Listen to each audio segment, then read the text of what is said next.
you like it? It's a dinosaur bicycle. We've seen Americans speaking for ISIS before, but never a child. The child saying he and his mother moved to Syria 2 years ago. NBC News has not verified the boy's identity, nationality, or whereabouts. So this is the story of an American family and a mother called Sam who left Middle America and ended up at the heart of the ISIS caliphate. Sam says she was tricked into going by her husband Moussa. But what's the truth? They can believe whatever they want to believe, but they've never been put in a situation to make a decision like that. I kind of pieced it together over 4 very long years, and the more I dived into this story, the more stuff started to make no sense. And Sam seemingly revealed herself to be both villain and victim.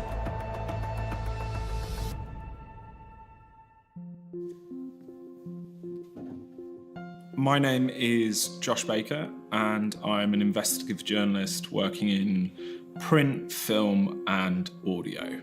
I was actually on another story whereby I was embedded with Iraqi special forces as they were trying to take the city of Mosul from ISIS. From the clearance of the east of the city to the west, the Iraqi forces have taken terrible casualties, but now they're finally closing in. And during that embed, I ended up getting caught in a suicide bombing, broke my back, but I was very lucky to get away. And I was back in London recovering, and I get this text from a contact who I hadn't heard from a while. So about a week later, I'm sat in a hotel having tea and scones with this man, and he takes out his iPhone and hits play on a video. It's a home video of a young American boy called Matthew, who is in Raqqa, Syria, and he's trapped there. And apparently he's looking for a way out. Now I sort of found myself in this weird parallel of having been just lived through a suicide bombing and now seeing a young boy being forced to build a suicide belt. And I find out this video has been sent by Sam, the boy's mother, to her sister Laurie in the States. I'm like, okay, I need to authenticate this. So I get on a plane to South Bend, Indiana, finally get to Laurie's house, and I'm sort of taken in. She's very warm, very welcoming. And we chat for a while and we get on, and then she opens her laptop and brings up this email that she's had from Sam. As Laurie starts reading this email, she starts to break down. There are all sorts of like harrowing lines in there. Hey Laurie, I really hope you can help me. This could be my last time online. Almost every day, 5 to 10 bombs are dropped around us.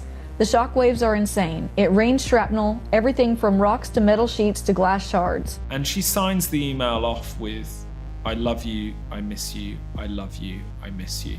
And Sam says in this email, to show how desperate the situation is, she's attached 2 videos. One video is the video I'd seen in London. And then there's another video where in less than a minute, under the direction of his stepfather Moussa, who's got this very aggressive voice that you can hear in the background, he's being forced to take apart and reassemble a loaded AK-47. Now this kid is about 8 or 9 years old, so they're shocking just to watch, but when you're watching it with a family member, it's a whole other level of harrowing. And Laurie is desperately trying to find a way to help her family.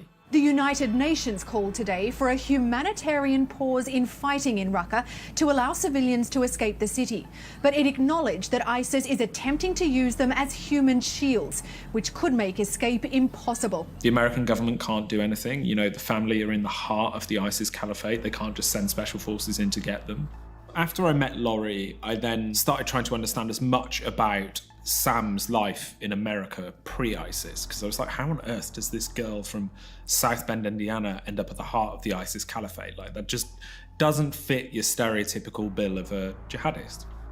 You know, Sam is she's got lips tattooed onto her neck. She's very like extrovert looking, and I'd speak to friends, family, the works, trying to piece together her life, and I came across these home videos of what seemed to be a very happy, very financially successful family. You know, we're talking fast cars, super bikes, a nice house. There's even one video which kind of broke my heart a little bit, where you see Matthew being given a bike by Moussa, the man who would later force him to assemble a suicide belt.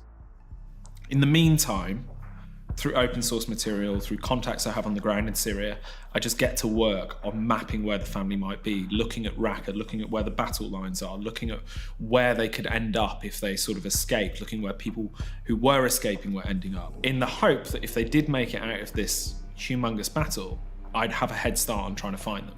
And it sort of went a little bit quiet until I literally land on a video which has just been put on Twitter, and it shows an American family coming out of the ISIS caliphate in the back of a pickup truck, and I'm staring at it and I'm like, that's Matthew and that's Sam. And so I'm suddenly like, oh wow, okay, so that they've escaped ISIS. And within a couple of days, I know exactly the compound they're in, and I know who's holding them, and I have the commander's name. So we head to Syria, and typically I get there about 2 days after they've been moved. One night I'm sat in my hotel room about to go to sleep, and I get a knock on the door, and it's from a friend of mine who's working with me, and he's just had a text, and it's from a commander of a local militia. We've got no idea who this guy is. And he's like, I've heard you're looking for this American family. I explain what I'm doing.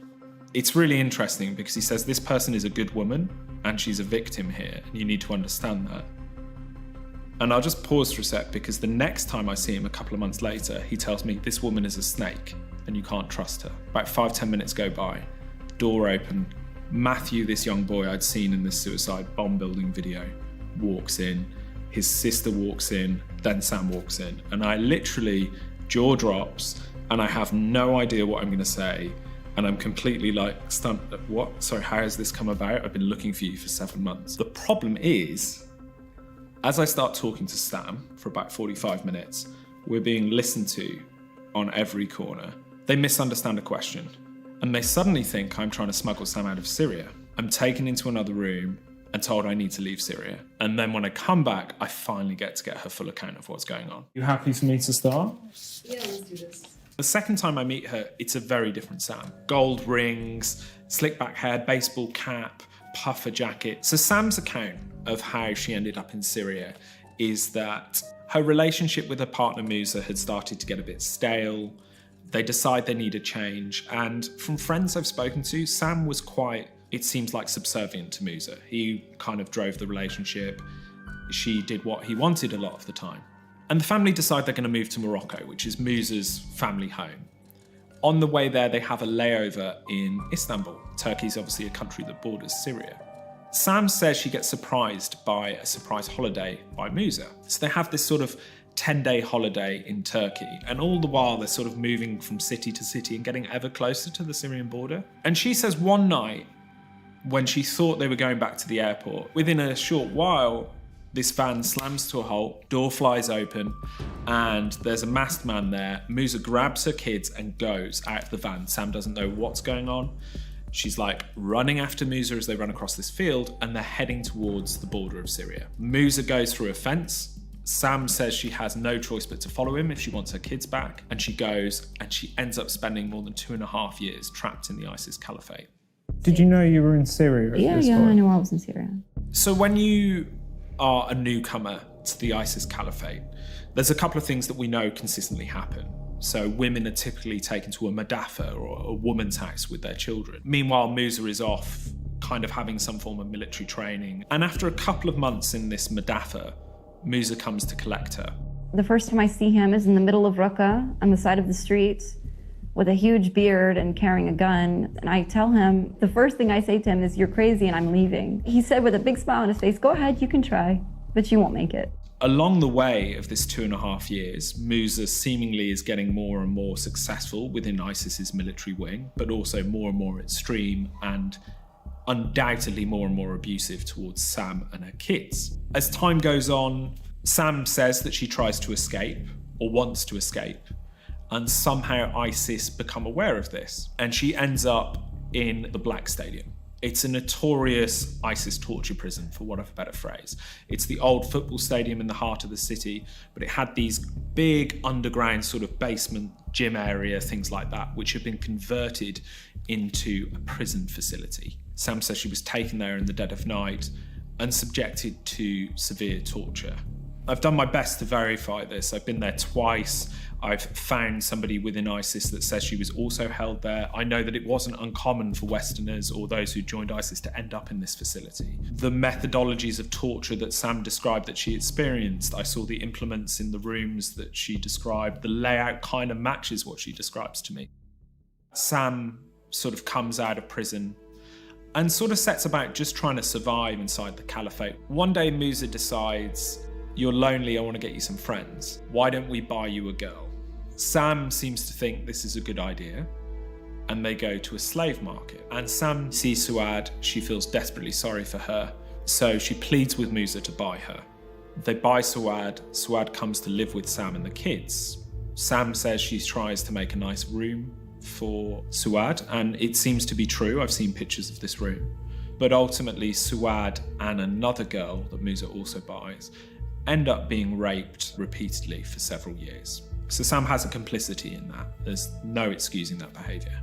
What's strange, or possibly unexpected, they're immensely grateful to her. They see Sam as the rock that got them through life with ISIS and ultimately helped them escape.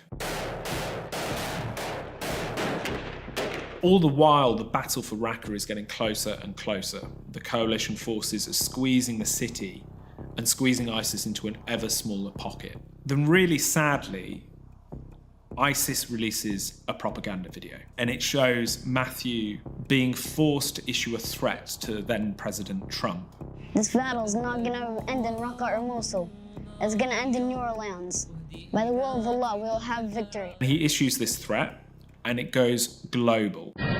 ISIS releasing a new video reportedly using a 10-year-old American boy. Today it used a young child for propaganda to threaten the U.S. So sort of during the death throes of the battle for Raqqa, Moussa is killed allegedly in a drone strike buried under a building.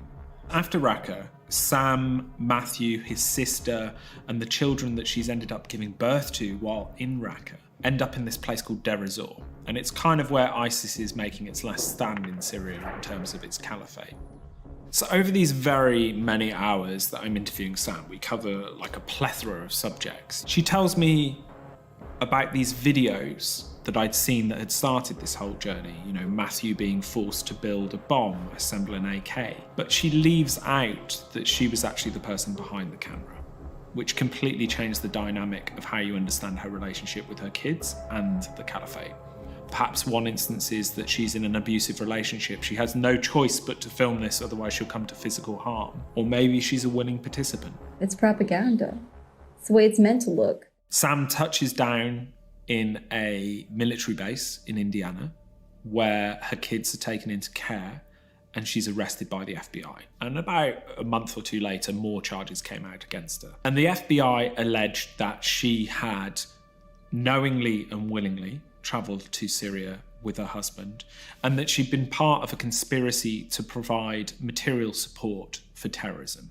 She ended up taking a plea deal with the FBI that would see her avoid a trial. Now, I think something like 95% of federal prosecutions end in that manner, so that's not unusual. But it also meant Sam avoided having to go through a lengthy thing where I think a lot of her lies would have been exposed.